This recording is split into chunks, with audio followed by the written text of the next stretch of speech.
நான் மாத்தி புடிச்சா என்ன செய்ய? நீ அப்படிதான் பண்ணுவேன்னு எனக்கு கிளியரா தெரியும். தெரியாது எனக்கு கண்டு இருக்க 3 ஜோடி இருக்காங்க தெரியாம மாத்தி புடிச்சா பையனா. அப்படி மாத்தி புடிச்சா சாந்தினியை வந்து நாங்க பேர மாத்தி வேற ஏன் சாந்தினியா வேணும்? ஏன் சாந்தினியா?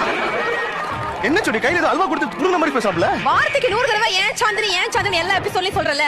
அப்ப சாந்தினி கை உனக்கு தெரியாதா? தெரியும் அடையாளம் வச்சிருக்கேன் அடையாளம் இருக்கு. அடையாளம் வச்சிருக்கியா? அத 2 குழந்தை பெத்துட்டோம்ல.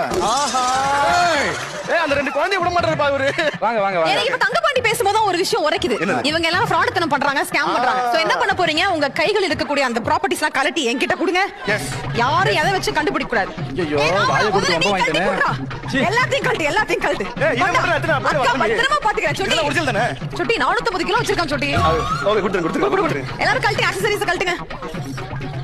நாட்டுல மழை இல்ல வெயில் இல்ல இவன்ட்ட மட்டும் எப்படி இத்தனை தங்கம் இருக்குன்னு தங்கத்தையா கொடுத்த அதுவும் மணிமேகலைட்டியா திருப்பி வந்த மாதிரிதான். தங்கத்தெல்லாம் உங்களுக்கு வைத்திருச்சு